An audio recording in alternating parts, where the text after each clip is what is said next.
जय जय नारायण मित्रों। आज मैं आपको भगवान श्री कृष्ण की ऐसी भक्ति की कथा सुनाने जा रहा हूँ। ध्यान से सुनना। एक नगर में एक व्यक्ति रहता था जो अपने जीवन की समस्याओं और दुखों से बहुत परेशान था। उसने हर संभव प्रयास किए लेकिन उसे शांति नहीं मिली।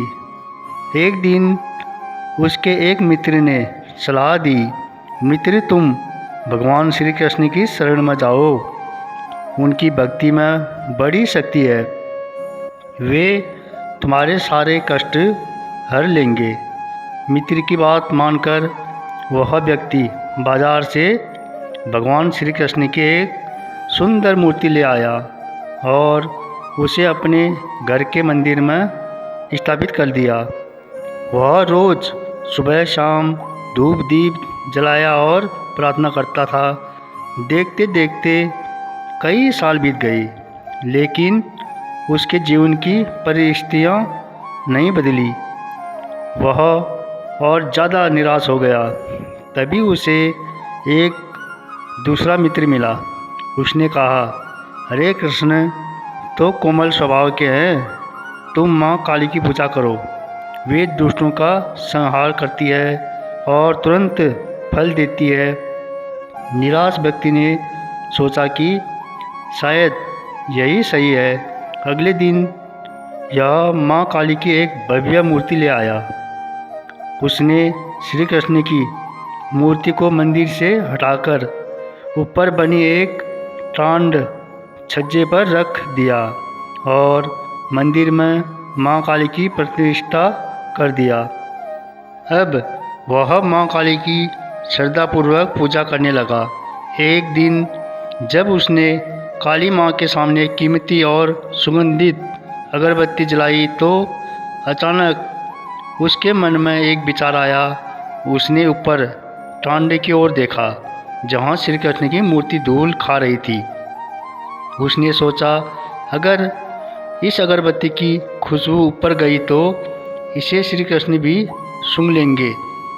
मैंने तो अब इनकी पूजा छोड़ दी है तो फिर उन्हें यह सुगंध क्यों मिले? यह तो सिर्फ मेरी काली माँ के लिए है।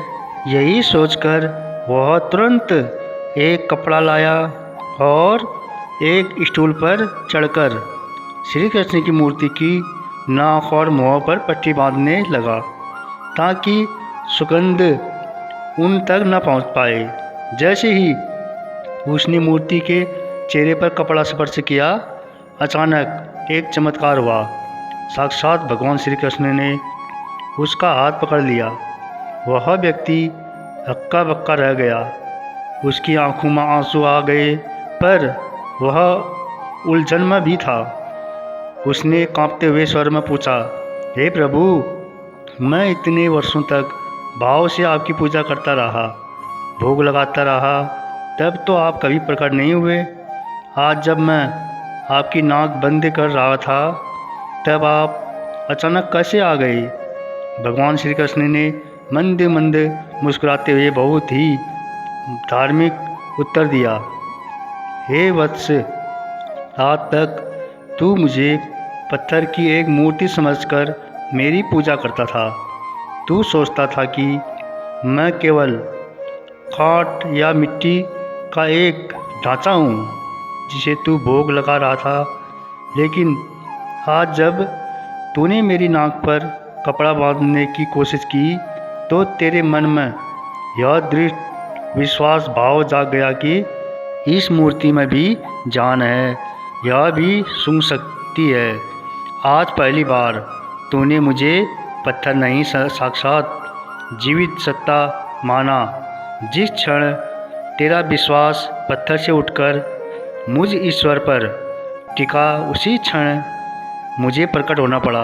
यह कहानी हमें सिखाती है कि भगवान केवल मूर्तियों में नहीं बल्कि भक्ति के भाव और विश्वास में बसते हैं। जब तक हम ईश्वर को केवल एक कर्मकांड की तरह पूजते हैं वे दूर रहते हैं, लेकिन जिस दिन हमारे भीतर यह अटूट विश्वास पैदा हो जाता है कि वे हमें देख रहे हैं और सुन रहे हैं, उसी दिन वे हमारे सहायक बन जाते हैं। जाकी रही भावना जैसी, प्रभु मूरत देखी तीन तैसी।